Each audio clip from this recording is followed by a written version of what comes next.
नमस्ते।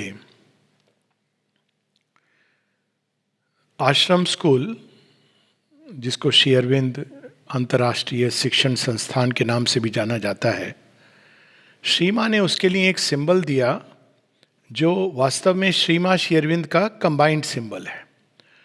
और उसका अर्थ उन्होंने बताया, द इफेक्टिव मैनिफेस्टेशन ऑफ ईश्वरा एंड ईश्वरी। यानी यहाँ पर भी हम देखते हैं कि उन्होंने अपना और श्री अरविंद के दिव्यत्व को साक्षात प्रकट किया। एक प्रकार से ये सिंबल जो बाद में आया 1950 के बाद, इसमें एक संकेत ये था कि माँ एवं श्री अरविंद अब एक होकर कार्य कर रहे हैं। वो भाग श्री अरविंद का जो शरीर के रूपांतरण और इस प्रोसेस में लगा था, वो अब श्री माँ के साथ जुड़ गया था, एक हो गया था। और दूसरी बात जो इस सिंबल में आती है, हम देखते हैं कि पुराने समय में गुरुकुल में जो बच्चे होते थे, जो पढ़ने आते थे, जो साधक गण थे, वे सब जो शिष्य थे, वे सब वास्तव में गुरुकुल, यानी नाम ही इससे अर्थ होता है कि अब वे गुरु के खानदान को, गुरु के परिवार को बिलोंग करते हैं। गुरु भाई, गुरु बहन, ये कंसेप्ट रहा है भारतवर्ष में। तो अब उनका कुल गुरु का कुल है। और इसी उसमें हम देखते हैं कि एक होता है हमारा फिजिकल पेरेंटहुड, जहाँ हम भौतिक माता पिता की संतान होते हैं, और एक होता है स्पिरिचुअल पेरेंटहुड, जब हम कोई नया जन्म होता है, इनिशिएट होते हैं, दीक्षित होते हैं, तब ये हमारा नया जन्म होता है। और उसी को जब ये नया जन्म होता है तो द्विज कहा जाता है, ट्वाइस बॉर्न। और उस दृष्टि से जब हम देखें तो श्री माँ ने जब ये बात कही कि ऑल माई चिल्ड्रन आर ब्राह्मण, वो कितना बड़ा संकेत है। यहाँ वो कास्ट की बात नहीं कर रही हैं, बल्कि कास्ट को तोड़ रही हैं। कह रही हैं कि जो भी सीख कर रहा है ट्रूथ को, जो भी योग मार्ग के द्वारा या किसी भी मार्ग के द्वारा ज्ञान की खोज में लगा हुआ है, जो भी भगवान की खोज में लगा हुआ है, उसके सरनेम और उसके फोरनेम, उसकी पेरेंटेज, ये अब इम्पॉर्टेंट नहीं रह जाती, वो ब्राह्मण हो जाता है। यानी ब्राह्मण एक जाति नहीं थी, बल्कि एक प्रकार के मनुष्य थे जो बहुत डिसिप्लिन रहते थे। एक श्रेणी, एक वर्ग होता था जो जिनको बहुत अधिक आत्म संयम और अपने आचरण को इस प्रकार से साधक की तरह रहना पड़ता था। वो डिपेंड करते थे समाज उनको जो दे दे, वो पैसा कमाते नहीं थे।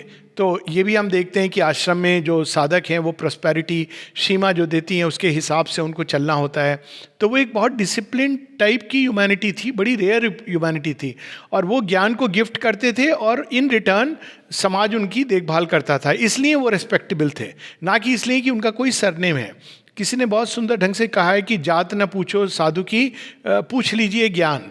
और इसीलिए कई परंपराओं में जब कोई व्यक्ति जब किसी आश्रम में किसी गुरु के पास जाता है, कम से कम पहले ये चीज़ थी, तो उसको प्रारंभ में स्वामी जो उसका लक्ष्य है और बाद में आनंद, ये ऐड कर दिया जाता था। यानी अब आपका कोई और सरनेम नहीं है, आप सरनेम के साथ जब नाम के साथ आनंद लग गया तो आप आनंद से पुत्र हैं, आनंद के पुत्र हैं। तो ये एक ओरिजिनल सेंस था जो हम लोगों ने लूज कर दिया। और फिर बाद में कालांतर में जो इसके डिस्टॉर्शन आए, तो जब कोई आश्रम में आया तो वास्तव में उसने फिर से अपने ओरिजिनल पेरेंटेज, माता पिता को पहचाना और उनको स्वीकार किया, बल्कि माता पिता ने उनको वापस अपने पास बुलाया।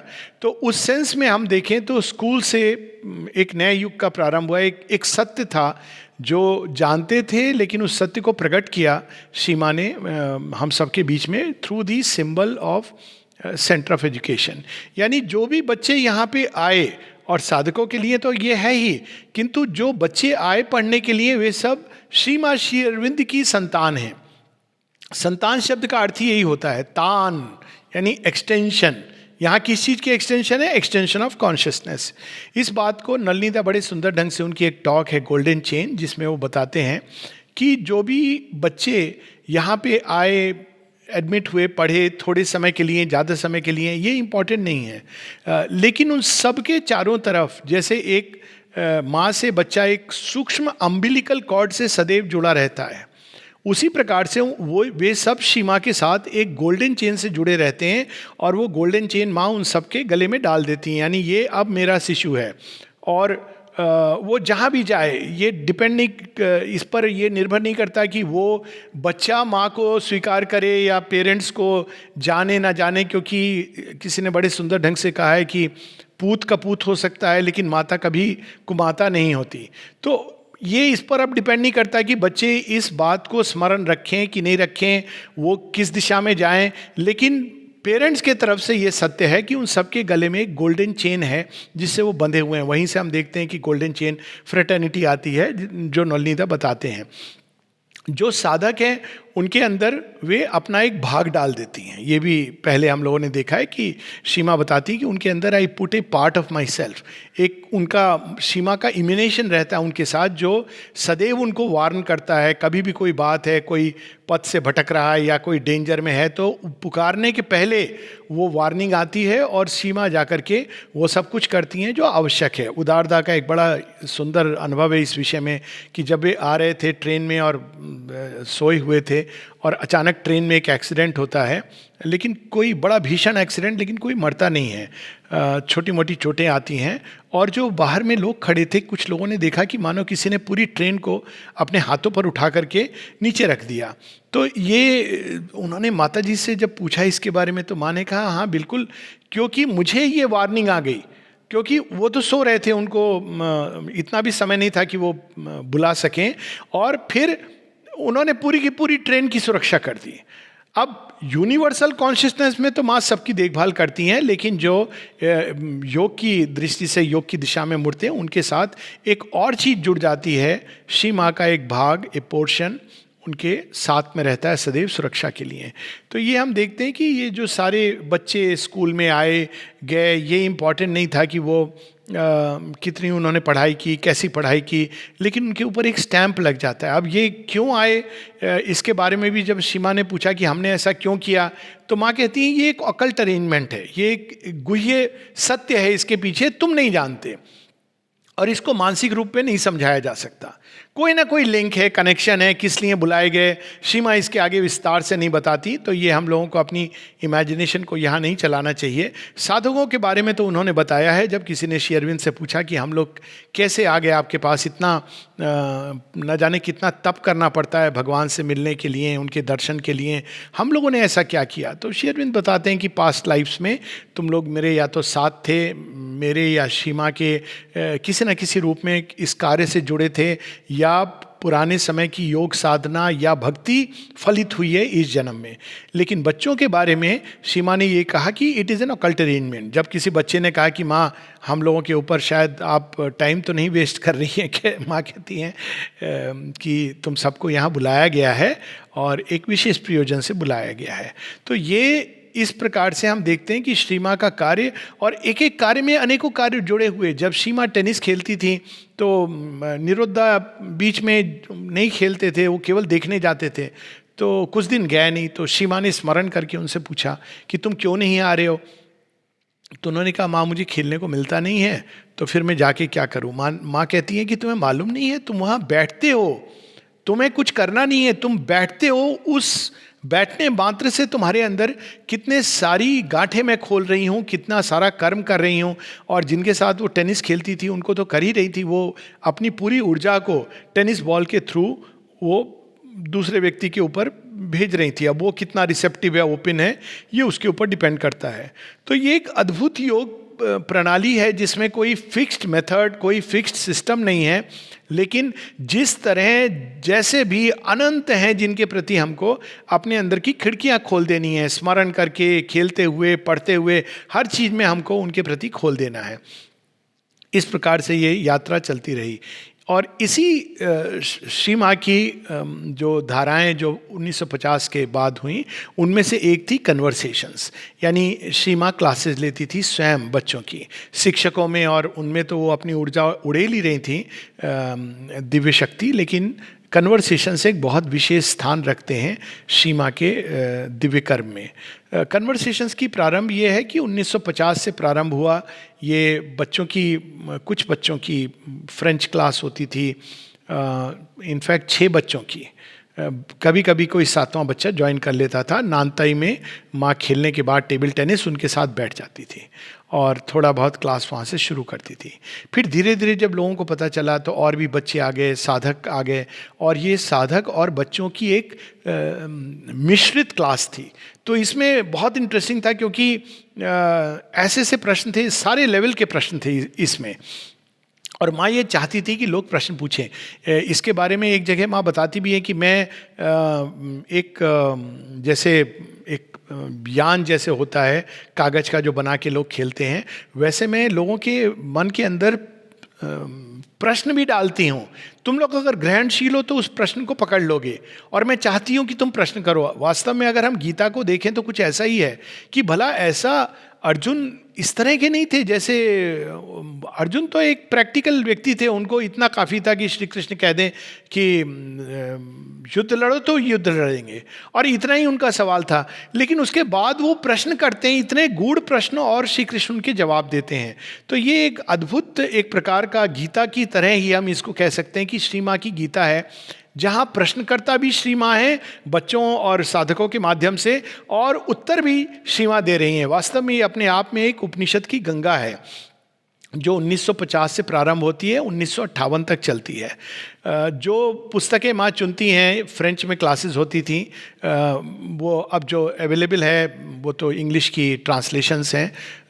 प्रेयर्स एंड मेडिटेशन में कुछ प्रेयर सेलेक्ट करती थी, और प्रारंभ में माँ ने अपनी एक पुस्तक 1929 के जो उनके रिकॉर्डिंग्स हैं, जो उनके कन्वर्सेशंस थे, जो डिसाइपल्स के घरों में होते थे या अन्यत्र होते थे, वो भी उस पर भी वो डिस्कशन करती थी। 1929 के जो उनके कन्वर्सेशंस हैं वो वास्तव में डिसाइपल्स के साथ हैं, तो वो तो उनका एक अलग श्रेणी है। और किसी को अगर श्री अरविंद योग के बारे में एक पुस्तक पिकअप करनी है तो ये पुस्तक है, माता जी के कन्वर्सेशंस 1929 से 1931। ये वॉल्यूम 3 का, collected works of Mother volume 3 का भाग है, और उसमें पूरा जो हमको एक योग की रूपरेखा, कैसे करें, क्या करें, कैसे प्रारंभ करें, कैसे आगे बढ़ें, कैसे हम पथ पे क्या कठिनाइयाँ आ सकती हैं, कैसे टैकल करना है, सब कुछ है अपने आप में। ये एक कंप्लीट स्क्रिप्चर है इस योग का। फिर उसके बाद 1950-51 में वे इस पुस्तक को उठाती हैं और उस पर लोगों के जो प्रश्न होते हैं उन प्रश्नों का समाधान करती हैं। साथ ही वे श्री अरविंद की पुस्तक दी मदर, माता। अब देखिए श्री माँ जो पुस्तकें उठा रही हैं वो वास्तव में एक प्रकार से हम सबके लिए एक संकेत है। फिर जो पुस्तकें वो उठाती हैं बाद में तदुपरांत, वो हैं श्री अरविंद की छोटी छोटी पुस्तकें जो उनके लेटर्स थे। पहले लेटर्स और योगा नहीं आए थे, तो वो पुस्तकें छपी थी, एलिमेंट्स ऑफ योगा। बड़ी अद्भुत किताब है श्री अरविंद की, जिसमें उन्होंने कॉल क्या होती है, अभिप्सा क्या होती है, एलिमेंट्स ऑफ योगा, और उसके साथ में 3 पुस्तकें आई थी, basis of yoga, lights of yoga और and more lights on yoga. ये पत्रावली है, योग पत्रावली है, छोटी छोटी पुस्तकें हैं, लेकिन बहुत सुंदर है, बहुत अद्भुत है। पहले यही किताबें थी जो साधकों के पास थी, अब तो लेटेस्ट ऑन योगा इतने वॉल्यूम्स में आ गए हैं, पर ये पुस्तकों पर श्री माँ की कमेंट्री है। फिर इसके अलावा उन्होंने श्री अरविंद की 2 और मेजर बुक्स ली, द लाइफ डिवाइन के अंतिम 6 चैप्टर, जिसको वो समझती थी, श्री माँ बताती हैं कि वो बहुत ही महत्वपूर्ण है। तो वो अंतिम 6 चैप्टर जो प्रैक्टिकल भी हैं और भविष्य के बारे में हम लोगों को बताते हैं, और इसी के साथ में सिंथेसिस ऑफ योग के कुछ पोर्शंस को उन्होंने, डिवाइन सैक्रिफाइस इत्यादि, ये सब लिए हैं। पूरी कंप्लीट नहीं लिए हैं, लेकिन ये सब पुस्तकें उन्होंने मुख्यतः ली। अब इसमें एक विशेषता ये थी कि अगर हम श्री माँ जब पैसेज को पढ़ती हैं तो वो कैसे, देखिए आमतौर पर टिपिकली हम देखते हैं कि किसी ने कोई स्क्रिप्चर से पैसेज पढ़ा, उसके वर्ड्स के मीनिंग को लेकर के लोग इंटरप्रेट करते हैं। तो माँ वैसा नहीं करती हैं। माँ वो पैसेज पढ़ती हैं, फिर किसी शिष्य से पूछती हैं कि तुम बताओ। तो शिष्य कभी कभी कोई वर्ड पिकअप करता है, जैसे किसी ने एक वर्ड पिकअप किया, माँ सेकुलर रेफ्रिजरेशन क्या है, तो माँ उसके बारे में बताती हैं, लेकिन वो शब्दों के अर्थ से नहीं जाती हैं, वो उसके पीछे के भाव से जाती हैं। और ये चीज़ वो अपने बारे में भी बताती हैं। उनकी जब किसी ने पूछा कि माँ क्या आपके जो शब्दों को हम पढ़ते हैं तो हम कैसे पढ़ें, उसमें क्या है, तो एक चीज़ तो वो बताती कि उसमें चेतना है, मेरी चेतना है। और दूसरी चीज़ वो बताती हैं कि do not take my words for a teaching, ये शिक्षा नहीं है, श्री माँ की शिक्षा ये शिक्षा नहीं है। क्यों? शिक्षा और इसमें क्या अंतर है? शिक्षा नॉर्मली माइंड को दी जाती है, एक गाइडेंस के रूप में है कि ऐसा करो वैसा करो, ये चीज़ है वैसी नहीं है, और फिर हमको उसको प्रैक्टिस करना पड़ता है। लेकिन माँ कुछ और कह रही हैं, वे कह रही हैं कि do not take my words for a teaching, always they are a force in action uttered with a definite purpose and they lose their true power when separated from that purpose. अब इसमें कई सारी चीजें वो संकेत दे रही हैं। एक तो वे एक सक्रिय शक्ति है जो हम देखते हैं, ये एक डिफरेंस देखते हैं श्री अरविंद और श्री माँ की राइटिंग्स में। श्री अरविंद की राइटिंग को पढ़ने के लिए वो कहती है keep the mind as quiet as possible, मन को जितना शांत रखोगे। फिर वो कहती हैं कि do not try to understand, paradoxical, क्योंकि मन जो सीमित है, बुद्धि, वो कैसे समझ पाएगी। कुछ इस तरह की चीज़ है कि अगर कोई व्यक्ति जो अपने गांव से बाहर नहीं निकला, उसको अगर मानसरोवर के बारे में या हिमालय की पीक्स के बारे में या उसको हंस के बारे में बताया जाए तो हंस को वो अपना बगला समझेगा और समुद्र को वो समझेगा कि हमारे पोखरे से थोड़ा बड़ा होगा, और हिमालय का पर्वत जो पास में हमारे एक छोटा सा पहाड़ी है उससे थोड़ा बड़ा होगा हिमालय। क्योंकि हमारी सीमाएं हैं, हमारी समझ की, बुद्धि की सीमाएं हैं, हम उनसे चीज़ों को कंपेयर करके जानते हैं और हम नोन टू अननोन की तरफ जाते हैं, और ये हमारे लिए बहुत बड़ी कठिनाई होती है। लेकिन अगर हम कुछ क्षणों के लिए उस नोन को किनारे रख दें और खुल जाएं कि आप जो मैं जो ये पढ़ रहा हूँ आप ही मुझे रिवील करो, वो लिविंग वर्ड्स हैं, तो वो अपने आप हमारे अंदर जाके कार्य करते हैं। तो माँ कहती हैं कि समझने की चेष्टा मत करो, और तुम्हारे अंदर अगर अभिप्सा है तो धीरे धीरे धीरे अंडरस्टैंडिंग डेवलप्ड होगी, और यदि इस अंडरस्टैंडिंग के लिए नए ब्रेन सेल्स की ज़रूरत है तो वो भी श्री अरविंद की शक्ति तुम्हारे अंदर क्रिएट करेगी। वो लेखनी के अंदर ही है, उन्होंने केवल लिखा नहीं है, उसके अंदर वो शक्ति डाल दी है जो हमारी अंडरस्टैंडिंग के लिए इवन जो फिजिकल सब्सटेंस पे लोग कहते हैं कि सेलुलर योग, कम से कम ब्रेन के ऊपर जो योग होना है सेल्स के लेवल पे, वो श्री अरविंद की लेखनी से ही होता है। माइंड के अंदर ऐसी सेल्स बनने लगती हैं जो उस ज्ञान को रिसीव कर पाती हैं, सही ढंग से समझ पाती हैं। क्योंकि ये शाब्दिक अर्थ में उलझ जाना, जिसको हमारे स्क्रिप्चर्स में भी कहा गया है, शब्द ब्रह्मति वर्तते, शब्दों के जाल में मत उलझो, वही चीज़ गीता में श्री कृष्ण बताते हैं, श्री अरविंद भी ये वो बताते हैं कि कई बार हम लोग एक स्क्रिप्चर पढ़ते हैं तो शब्दों के अर्थ में उसमें उलझ जाते हैं, लेकिन उसके पीछे भाव क्या है? शब्द एक केवल माध्यम है। तो श्री माँ बताती है कि उनके शब्द क्या है? फोर्स इन एक्शन, वो सक्रिय हैं। और ये डिफरेंस हम लोग देखते हैं जब श्री माँ की वाणी पढ़ते हैं।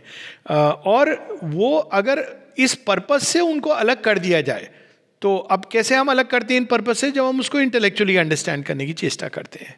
तो अंडरस्टैंडिंग से ज़्यादा उसको रिसीव करना है कि श्री माँ ये कह रही हैं, हमको इसको अपने जीवन में उतारना है। जैसे ही हमारे अंदर ये भाव आएगा, श्री अरविंद की जब लेखनी हम पढ़ते हैं तो एक अंडरस्टैंडिंग बढ़ती है, ज्ञान का आधार बढ़ता है। श्री माँ को जब हम पढ़ते हैं तो अंदर में एक भाव आता है कि अरे हमको ये करना चाहिए, एक प्रेशर है उसमें। निरोधा बड़े सुंदर ढंग से बताते हैं, और भी लोगों का ये अनुभव है कि श्री अरविंद की उपस्थिति में ऐसा लगता था मानो अनंत के सागर में आदमी खो सकता है अपने आप को, टोटल फ्रीडम में। जबकि जब श्री माँ आती थी तो ऐसा लगता था सबको कि एक इंटेंस प्रेशर है रूपांतरण का। ये एक अंतर होता था। ये नहीं कि श्री माँ कुछ कह रही थी या कुछ स्पेसिफिकली कुछ कर रही हों, लेकिन वो अपने आप उनकी उपस्थिति से ही होता था। तो जब श्री माँ की वाणी हम पढ़ते हैं तो हम देखते हैं कि उसके अंदर एक प्रेशर फॉर ट्रांसफॉर्मेशन है, और श्री अरविंद की वाणी में एक इम्पर्सनैलिटी है। फॉर एग्जाम्पल, अगर हम श्री अरविंद की वाणी को पढ़ें एक डिफेक्ट के बारे में, एक बड़ा सुंदर पत्र है, अभी मुझे स्मरण आ रहा है, वाइटल नेचर के। तो श्री अरविंद बताते हैं, हालांकि वो लिखा गया एक विशेष व्यक्ति को है, तो लेकिन वो लिख कैसे रहे हैं? There are 6 cardinal defects of the vital nature, और उसमें लिखते हैं 1 झूठ बोलना, 2 डिसिमुलेशन ऑफ स्पीच, यानी चीज़ों को तोड़ मरोड़ के प्रस्तुत करना, 3 जस्टिफाई करना, इत्यादि इत्यादि। ये पत्र बहुत सुंदर पत्र है। और फिर वो कहते हैं be on the safe guard. अब उस पत्र को बहुत इम्पर्सनल है, बहुत वाइड है, लेकिन जब श्री माँ यही चीज़ कहती हैं तो लगेगा कि बहुत पर्सनल है। वो इस तरह से इसी बात को कहेंगी कि you think you can get away by telling lies, no there is. अब वो जो शब्द हैं, इसीलिए कई बार लोग श्री माँ की वाणी, मेरा अपना ये मानना है कि ना जाने क्यों नहीं पढ़ते हैं। इतनी सरल है, इतनी डायरेक्ट है, कोई कॉम्प्लिकेशन नहीं है, बहुत प्रैक्टिकल है। जो लोग जानना चाहते हैं कि श्री अरविंद के योग को प्रैक्टिस कैसे करें, कहीं जाने की, किसी से कुछ पूछने की आवश्यकता नहीं है, सब कुछ श्री मात्र वाणी में दिया गया है। और अगर हम उनके केवल कन्वर्सेशंस पढ़ें, जिसमें वॉल्यूम 3 है और उसके बाद में वॉल्यूम 4 टू वॉल्यूम 9 है, तो हमको वो सब कुछ मिल जाएगा। और प्रेयर्स एंड मेडिटेशन तो अद्भुत पुस्तक है, तो अगर हम उनको पढ़ें तो हमको वो सब मिल जाएगा जो हम चाहते हैं योग साधना के लिए। ऑफ कोर्स उनके टोटल जो कन्वर्सेशंस हैं, नोट्स हैं, ये सब पूरे 17 वॉल्यूम्स के कलेक्टेड वर्क्स हैं आज के तारीख में। कालांतर में शायद और भी हों, जैसे जैसे और पत्र में निकले। और यदि उसके साथ हम एजेंडा को जोड़ दें, जो हम बाद में जिसकी बात होगी, तो टोटल 30 वॉल्यूम्स, यानी श्री अरविंद के करीब 35 वॉल्यूम्स हैं राइटिंग्स के, और सीमा के 30 वॉल्यूम, लगभग 400 से 500 प्रिंटेड पेजेस या 350 से 400 प्रिंटेड पेजेस। लेकिन वो अद्भुत है। मुझे तो बस ये स्मरण है कि जब मेरे अंदर पढ़ने का वो एक, जिसको कहा जाए कि लिटरली चस्का, तो जैसे कोई एक शराबी शराब के लिए दौड़ता है, तो मुझे माँ श्री अरविंद की पुस्तकें, तो बस में बैठ करके, बाथरूम में बैठ के, जहाँ भी ऐसा लगता था कि एक अग्नि लग गई है, और बिना पढ़े, जब तक मैंने सारे वॉल्यूम्स पढ़ नहीं लिए दोनों के, एकदम जैसे ये कुछ रह गया है, उसके बाद और पढ़ो। तो ये एक अद्भुत ट्रेजर है, ये एक डायमंड निधि है। और माँ बता रही है it's a force in action. तो वो केवल पढ़ के समझने की चीज़ नहीं है, बल्कि वो शक्ति देती है उस पर मार्ग पर चलने की। तो हमें उस भाव से इसको पढ़ना चाहिए। उनके वर्ड्स बहुत डायरेक्ट हैं, हमें स्ट्रिप बेयर करते हैं, इनसिंसेरिटीज़ को एक्सपोज करते हैं रूथलेसली, कभी कभी ऐसा लगता है। और वहीं पर जब सीमा का एक इंटेलेक्चुअल साइड है जो इसमें प्रकट होता है, जब वो टाइम, स्पेस, रिलेटिविटी, इसमें हर प्रकार के सब्जेक्ट को उन्होंने टच किया है। Just to take an example, यानी हम इसको कह सकते हैं कि 4 प्रकार के मूल सब्जेक्ट्स हैं। एक है शुद्धता में स्पिरिचुअल और सुपरामेंटल लाइफ क्या है। अब कई लोग सुपरामेंटल वर्ड, इससे घबराते हैं, समझने की चेष्टा करते हैं। माँ बड़ी सुंदर ढंग से बताती हैं सुपरामेंटल ट्रांसफॉर्मेशन क्या है, ओवर माइंड क्या है, सुपर माइंड क्या है, उसकी अभिव्यक्ति क्या है, इतने सरल शब्दों में कि एक्चुअली बच्चा भी समझ जाए। फिर वो बताती हैं कि हमारा सृष्टि के साथ, जीवन के साथ क्या संबंध होता है इस सत्य चेतना का। आप देखिए यहाँ पे ऑल लाइफ इज योगा का रियल सेंस प्रकट हो रहा है। ऑल लाइफ इज योगा निश्चित रूप से ये नहीं है कि हम जैसे चाहें जीवन जीते रहें और कह दें कि ऑल लाइफ इज योगा। वो तो हम सब जानते हैं कि वो एक भ्रांति है, वो तो मूर्खता वाली बात है कि हम जो चीज़ें जैसे करते थे अज्ञान में, उसी अज्ञान में रहें और हम कह दें कि नहीं सारा जीवन योग है। दूसरा जो अर्थ लोग ऑल लाइफ इज योगा से समझते हैं, जो गीता का योग, यानी सर्वकर्माणी, सब जो कुछ हम करते हैं उसको भगवान को अर्पण करते चले, इस प्रकार से हम योग युक्त होते जाएंगे, युक्त आहार विहारस्य। लेकिन ये भी ऑल लाइफ इज योगा नहीं है, क्योंकि इसका अर्थ ये है कि हमारा एक भाग तो भगवान की ओर मुड़ रहा है और उनसे जुड़ रहा है, लेकिन हमारे कर्म वो फिर भी अज्ञान में ही चल रहे हैं। इसका एक उदाहरण ले लें कि एक डॉक्टर है, वो मरीज को देखता है तो भगवान को प्रे करता है और ऑफर करता है अपने कर्म को, लेकिन जब वो मरीज को देख रहा है और वो डील कर रहा है तो अपनी मेडिकल नॉलेज से ही कर रहा है, क्योंकि वो मेडिकल नॉलेज ही उसका बेस है। यानी भगवान केवल हमारी अंतर चेतना के लिए है, लेकिन बाहरी जीवन हमारा उसी अज्ञान के तहत चलेगा। सिंथेसिस ऑफ योग में श्री अरविंद इस डिफेक्ट के प्रति संकेत देते हैं कि नहीं तो क्या होगा, हमारा अंदर में एक पार्ट लिबरेट रहेगा, लेकिन बाहर हम we will do the twilight works of an ignorance. या हम कोई भी एक दूसरा उदाहरण ले लें। श्री अरविंद से किसी ने ये भी पूछा था, क्या सुपरामेंटल स्टेट में कुकिंग हो सकती है? कहते हैं क्यों नहीं, वो एक नए प्रकार की कुकिंग होगी। कौन जाने कि हम इंट्यूटिवली चीज़ों को करेंगे और एकदम नई चीज़ें डेवलप करेंगे।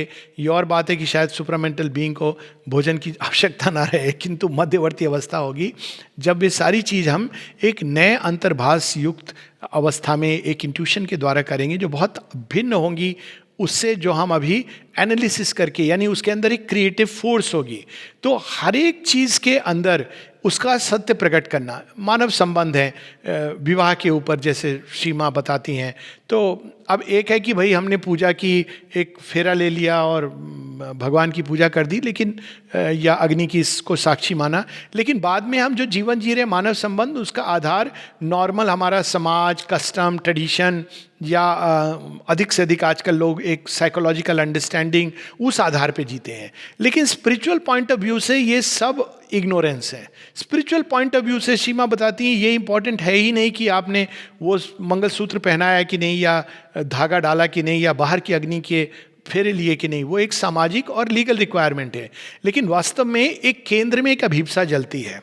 और जब एक पुरुष और स्त्री भी, ये भी एक हमारा एक सोच की सीमा है, किंतु सोल जो दो प्रकार से कॉम्प्लीमेंट्री बीइंग्स हैं, जब वो दोनों साथ में आते हैं और एक दूसरे को कॉम्प्लीमेंट करते हैं इस योग की यात्रा में, सीमा बताती है to walk the same path at the same pace, holding hand in hand together to the same goal, around the sacred fire, inner fire, fire of aspiration, जो हमारे अंदर भी है और सृष्टि के आदि स्रोत में भी है, at the apex of the world, उसके चारों तरफ उसको केंद्र में रख के, ना कि अपने आप को केंद्र में रख के, अपनी ईगो को या परिवार को केंद्र में रख के जब हम फेरे लेते हैं, तो यह जब हम उस दिशा में बढ़ते हैं एक साथ, एक ही स्टेप बाय स्टेप, तो वो मैरिज का सीक्रेट है। उसी तरह बच्चों के बारे में जब की प्रजनन, उसके पीछे कंसेप्शन से कैसे हम बच्चों को धारण करें, एजुकेशन क्या है, हर एक चीज़, वर्शिप के बारे में जब माँ एक जगह कहती है, तुम्हें क्या सच में लगता है कि कोई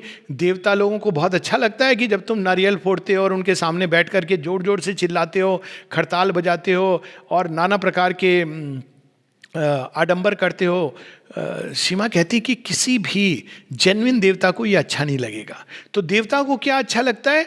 जब हमारे अंदर एक सच्चा विचार आता है, एक सच्ची भावना आती है, एक उदात्त चरित्र, ये उनको प्रिय है। और अगर हम देखें श्री अरविंद की माता पुस्तक में, तो चारों महादेवियों का जो वर्णन है, महेश्वरी, महाकाली, महालक्ष्मी, महासरस्वती, तो हम देखेंगे कि उनकी बाहरी पूजा नहीं श्री अरविंद बता रहे हैं, उनका अभ्यांतरिक चीज उनको क्या पसंद है। महालक्ष्मी को क्या पसंद है? Beauty and harmony of thoughts and feelings. तो सीमा से ये भी किसी ने प्रश्न किया, देवी देवताओं पे भी प्रश्न हुए कि माँ महालक्ष्मी तो कहा गया है कि गरीब आदमी के पास नहीं रहती। सीमा ने कहा इसको आंतरिक विपन्नता से लेना चाहिए। आंतरिक रूप में विपन्न कौन है? जिसके अंदर ये क्वालिटीज़ नहीं है, जो क्रूड है। वो बाहर से हो सकता है बहुत सक्सेसफुल बिजनेसमैन हो, लेकिन अंदर से वो क्रूड है। तो महालक्ष्मी के साथ जो सामंजस्य, जो सौंदर्य बोध, जो प्रेम, जो माधुर्य आता है, वो उसके पास नहीं रहेगा। लेकिन हो सकता है कि एक व्यक्ति बाहर से गरीब हो, लेकिन उसके अंदर ये सारे जो आंतरिक संपदा है, जो वेदों में इस संपदा की बात ऋषिगण करते थे, जब वो कहते हैं हमें गौ चाहिए, अश्व चाहिए, तो वो सब रहेंगे। तो ये सारी चीज़ें, देवताओं के साथ हमारा संबंध, एस्ट्रोलॉजी, पामिस्ट्री, ऑकल्टिज्म, गुह्य विद्या, विचारों पर कंट्रोल, विचार कैसे कार्य करते हैं, ज्ञान, विज्ञान, आइंस्टीन की theory, quantum mechanics, medical science पर तो बहुत कुछ, माइक्रोब्स कहाँ से ओरिजिन होते हैं, भय का क्या रोल है, फेथ का क्या रोल है, हम अपने लिए कैसा सुरक्षा कवच बनाएं कि हम एक एपिडेमिक में भी चले जाएं लेकिन हमें कोई क्षति ना हो।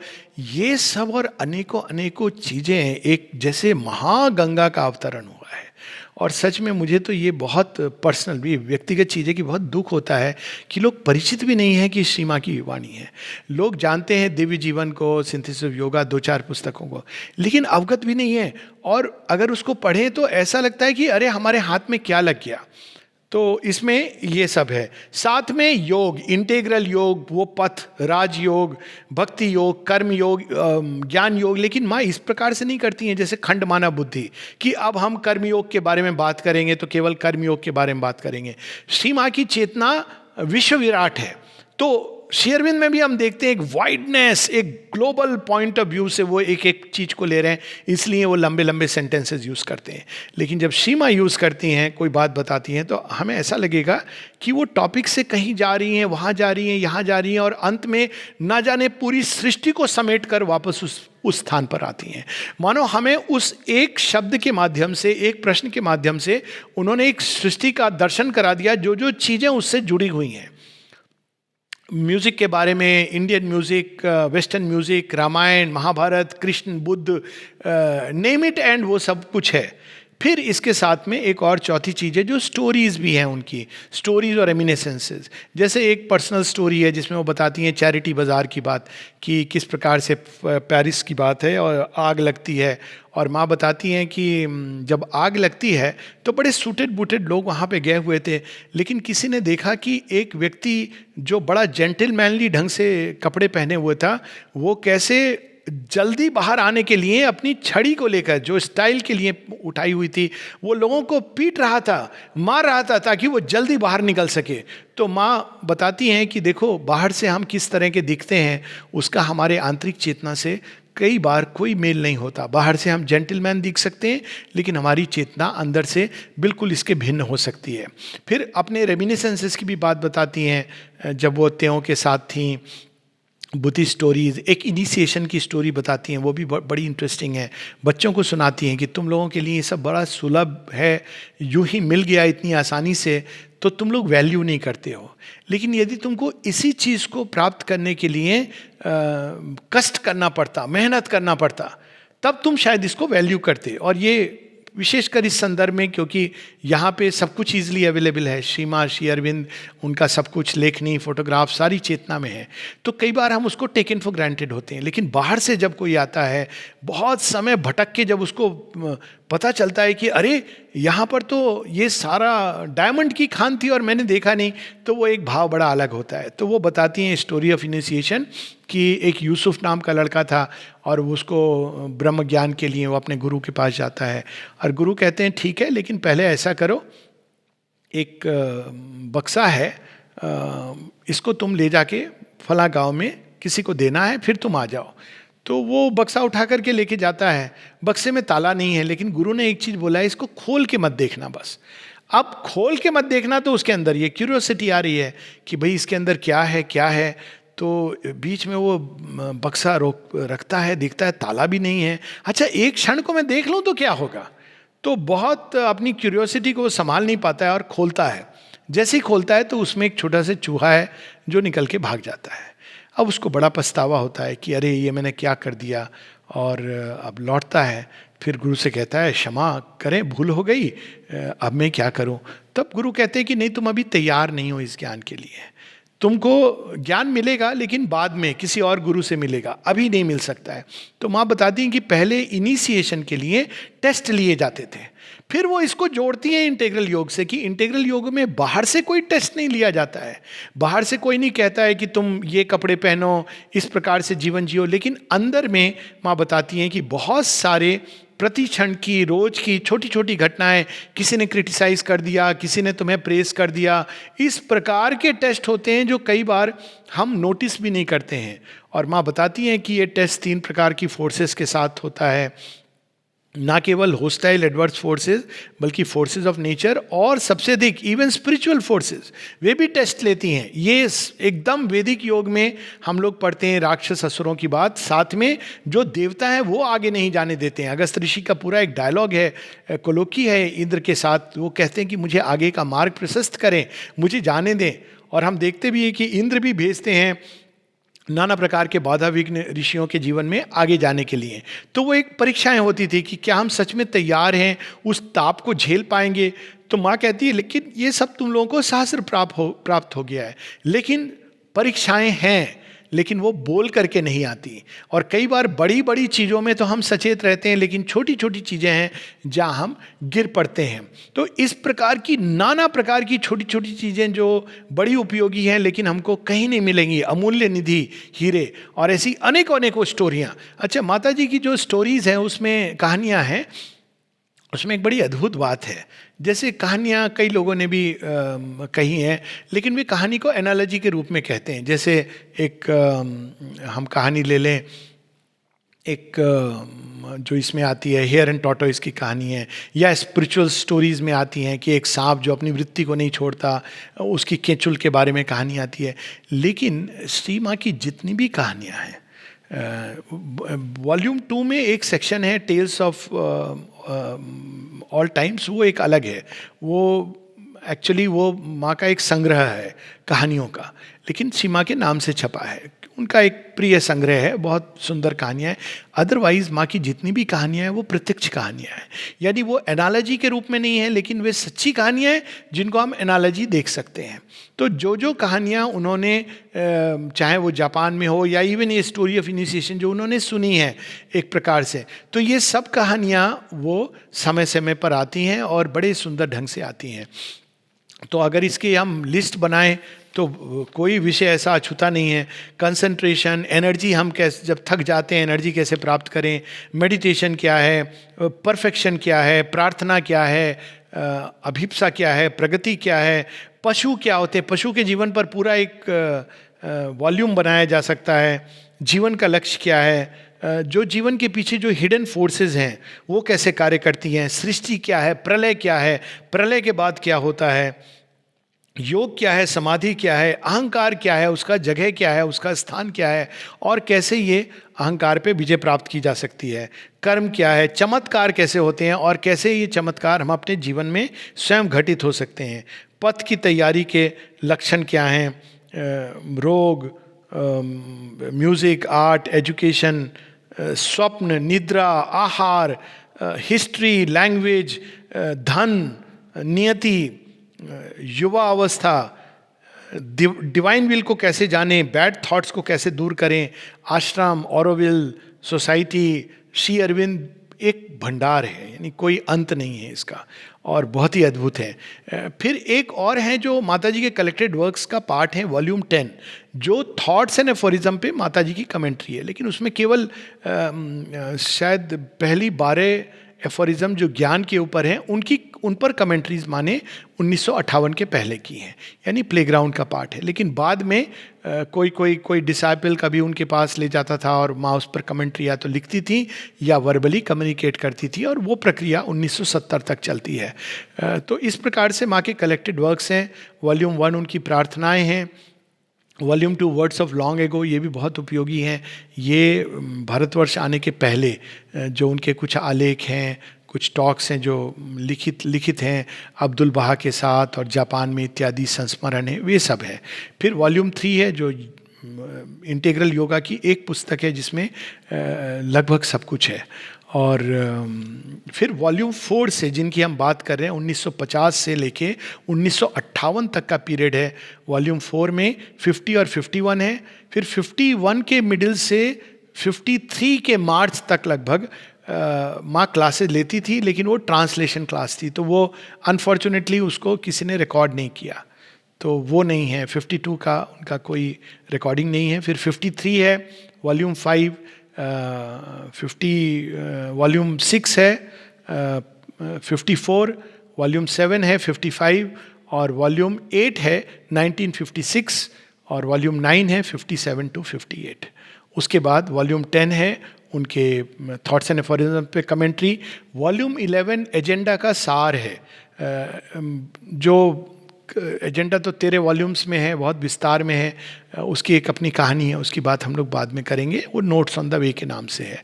फिर वॉल्यूम 12 एजुकेशन पर है, शिक्षा पर, और 13, 14, 15 ये उनके वर्ड्स हैं अलग अलग कंटेक्स्ट में। वॉल्यूम 13 में उनके आश्रम पर, श्री अरविंद, माता जी, उनका कार्य और आश्रम, ऑरोविल, इंडिया, इसके ऊपर है उनका काफ़ी कुछ। वॉल्यूम 12 में भी है ये सब। फिर वॉल्यूम 14 और 15 मैसेजेस हैं, छोटे छोटे उनके कमेंट्स हैं, नोट्स हैं। और वॉल्यूम 16 और 17 है जो साधकों को लिए गए पत्र हैं, ये बाद में ऐड किए गए जब साधकों ने शरीर छोड़ा या उन्होंने अपनी पत्रावली सबको दी, तो ये फिर पूरा मिलके अभी 17 वॉल्यूम्स का सेट है, और 13 वॉल्यूम्स एजेंडा के। तो ये एक अद्भुत निधि है जिसको पढ़ना चाहिए, ना केवल पढ़ना, जिसको जीवन में उतारना चाहिए। और कोई भी किसी पथ पे चल रहा है इसको पढ़ सकता है। किसी भी माँ श्री अरविंद की लेखनी को पढ़ने के लिए ये क्राइटेरिया नहीं है कि you have to follow this path. वो इस तरह से लिखी गई है कि मनुष्य का कल्याण होगा। कोई भी किसी रास्ते पर चल रहा है, इसमें वो सब कुछ है। जैसे कोई व्यक्ति बीच मझधार में पकड़ा गया है, अपने जहाज से गिर पड़ा है, तो ये नहीं पूछा जाता बचाने के पहले किस जहाज से तुम गिरे थे और किस देश से आ रहे हो, उसको बचना है। तो इस प्रकार की इसमें चीज़ें हैं जो कोई भी व्यक्ति जो जीवन के फॉरेस्ट में, जंगल में पकड़ा गया है अंधकार में, वो बाहर निकलने में, उसको अज्ञान से बाहर निकलने में उसको सहायता मिलेगी। तो ये वो ज्ञान है जो जिसको हम कह सकते हैं कि जैसे गीता में ज्ञान विज्ञान, यानी ब्रह्म चेतना के आधार पर ईश्वर की दृष्टि से जीवन कैसा दिखता है। ये तो हम लोगों ने सुना है कि मनुष्य की देखने की दृष्टि अलग है, भगवान की अलग है, लेकिन वो दृष्टि कैसी है, भगवान कैसे देखते हैं। अब जब हम उसको उस तरह से देखना शुरू करते हैं तो कहीं ना कहीं हम उस दिशा में बढ़ना और चेंज होना भी शुरू करते हैं। चैत्य सत्ता को हम कैसे प्राप्त करें, स्पिरिचुअलाइजेशन कैसे हो, सुपरमेंटलाइजेशन क्या है, सब कुछ है। एक छोटा सा श्री अरविंद सीमा की लेखनी में जो एक अंतर नहीं है, कॉम्प्लीमेंट है। तो हिमालय श्री अरविंद की लेखनी है, बहुत सुंदर लगता है दर्शन, लेकिन अगर उस पर चढ़ना हो तो बहुत सांस फूलने लगता है। एक लिमिट के बियॉन्ड कई लोग नहीं जा पाते हैं, जो रेयर हैं, जो एथलीट विल है जिनके अंदर, या मन तैयार है, या प्रयासरत हैं, ग्रेस है, तो वो चढ़ते हैं। नहीं तो वो दूर से निहारते हैं, एडमायर करते हैं कि वाह, कुछ एक लेखनी इधर उधर से उठा करके।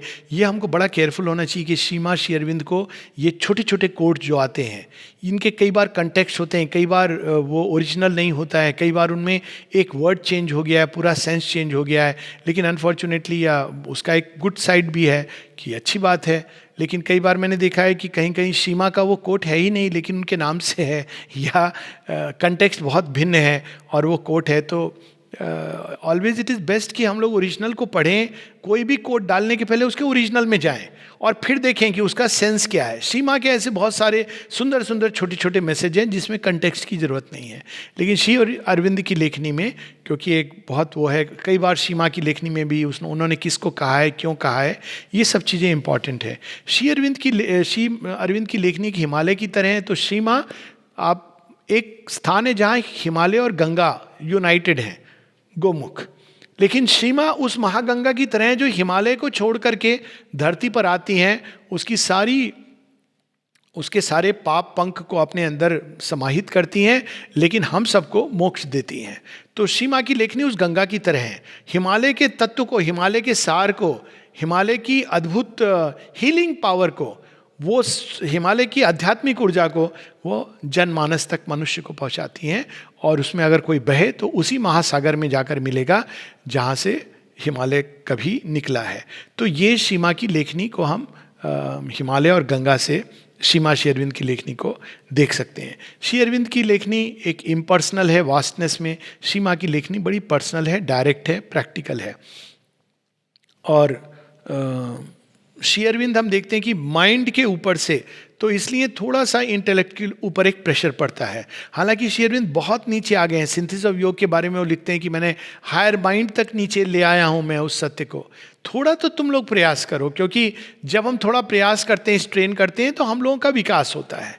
ये और बात है कि कुंजी दे देना, कुंजी की आवश्यकता नहीं है। थोड़ा हम प्रयास करें, सतत चेष्टा करें, ग्रेस के प्रति खुलें, तो हमारा विकास होगा। जब हम श्री अरविंद को पढ़ते हैं तो ऊपर की ओर आरोहण होता है। जबकि माँ की लेखनी बिल्कुल हृदय की गहराइयों से, यानी उनकी लेखनी के सामने ऐसा लगता है कि हमारे सारे वो वीक स्पॉट्स एक्सपोज हो रहे हैं, उस प्रकाश में कोई चीज़ छिपी नहीं रह सकती। तो इस प्रकार का दोनों का अंतर है। एक में लाइट और वाइडनेस है, दूसरी में फोर्स एंड पावर है। एक में कंपैशन है, करुणा है, एक में लव की शक्ति है। श्री अरविंद की वाणी के लिए क्वाइट्यूड की आवश्यकता होती है, तो श्री माँ की वाणी के लिए फेथ और ओपननेस की। माँ ने कहा है कि मेरे प्रति खुलने के एक माध्यम है टू रीड माई वर्क्स। एक अगर आकाश गंगा है श्री अरविंद की लेखनी, तो श्री माँ की लेखनी या कन्वर्सेशंस तारे ज़मीन पर हैं। वही जो तारे आकाश गंगा में हैं, जिनको हम निहार सकते हैं, वो ज़मीन पर आ जाते हैं और हम लोगों के लिए सहज सुलभ हो जाता है। श्री अरविंद की लेखनी अगर आइडिएटिव वर्ल्ड में भ्रमण करती है, तो श्री माँ की लेखनी धरती के ऊपर एक्सपीरियंशियल और प्रैक्टिकल है। तो ये कुछ मुख्य बातें हैं श्री अरविंद श्री माँ की लेखनी में। अब हम लोग एक छोटा सा पैसेज पढ़ेंगे।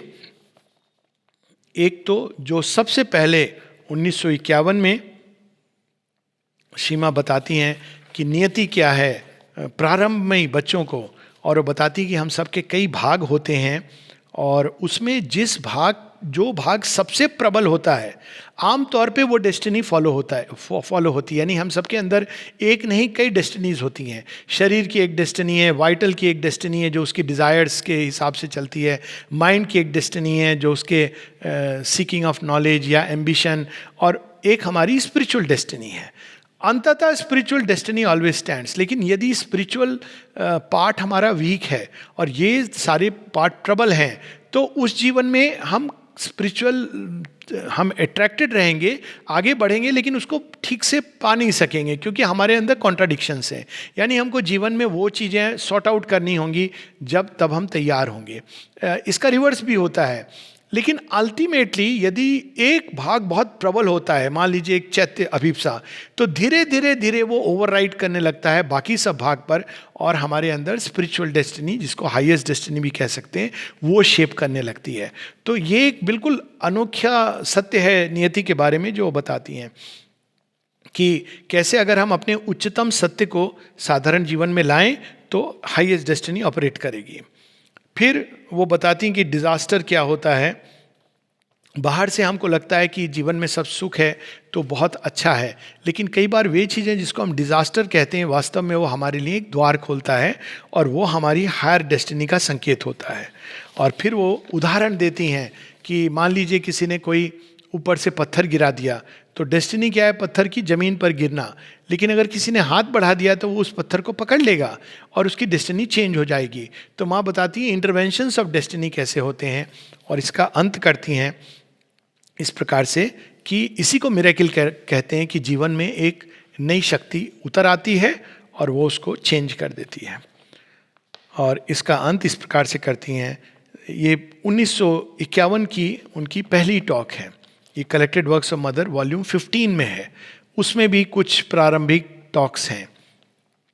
This is precisely what we want to do by bringing down into the physical and material world the supramental force and consciousness. हम यही चाहते हैं कि जो हमारी नियति, जो बाहर से नियति है, जो पूर्व कर्मों के अनुसार है, वो चेंज हो जाए। प्रारंभ में ये सुपरामेंटल फोर्स एक डिफ्यूशन के रूप में काम करती है, डायरेक्टली नहीं काम करती। उसकी वो क्रियान्वित होती है एक पर्दे के पीछे धीरे धीरे, more veiled and distorted as it descends into the physical world. और भौतिक जगत में आते आते उसके अंदर कई सारे परत आ जाती हैं, अनटिल इट बिकम्स ऑलमोस्ट इम्परसेप्टेबल। इसलिए हमको वो दिखाई नहीं देती।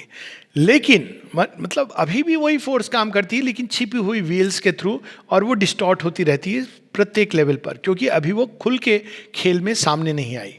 लेकिन यदि वो यहाँ सीधा कार्य कर सके, बिना किसी डिस्टॉर्शन के, बिना किसी उसके अंदर उसमें कोई हम लोग अपनी ओर से विकृति ना डालें, हमारी चेतना उसको विकृत करने की चेष्टा करती है, और हम उसको कवर ना करें, वेल ना डालें, उसके ऊपर आवरण ना डालें, ढक ना दें, तो फिर it would change everything in an absolutely unexpected way. तो संसार, जीवन, यहाँ सब कुछ इस तरह से बदल जाएगा कि पूरा जीवन ही अपने आप में एक चमत्कार बन जाएगा। तो हम लोग यहाँ रुकेंगे। ये एक बैकग्राउंड है, कल हम लोग इसके आगे बढ़ेंगे धीरे धीरे उस इवेंट की ओर जो बहुत महत्वपूर्ण दिन है इस श्रृंखला में। श्री अरविंद सीमा के कार्य की एक तरह से वो परिसमाप्ति है, लेकिन सीमा कहीं रुकती नहीं है, आगे बढ़ती जाती हैं, और वह है गोल्डन डे। तो ये कन्वर्सेशंस उसकी भूमिका है, क्योंकि इसी कन्वर्सेशंस के बीच में हम लोग देखते हैं कि एक दिन सुपरामेंटल मैनिफेस्टेशन होता है। तो क्रमशः कल फिर से। नमस्ते।